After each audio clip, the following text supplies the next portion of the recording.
How to turn off shuffle on Spotify. Hey everyone, welcome back to our channel. In today's video I will guide you on how you can turn off shuffle on Spotify, so make sure to watch the video till the end.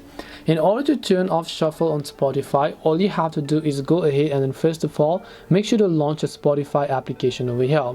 So once you launch the Spotify app, let's say that you're having issues whenever you're playing songs from a playlist, that instead of basically playing a song after one after another, it just plays a random song.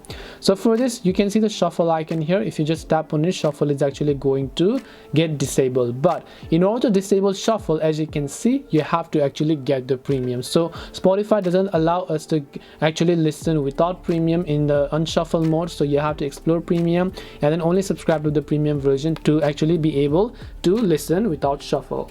So hope this video helped you as to how you can turn off shuffle on Spotify. If you have got any more questions, feel free to leave them down below. Thank you very much for watching till the end of this tutorial, and see you soon in the next video.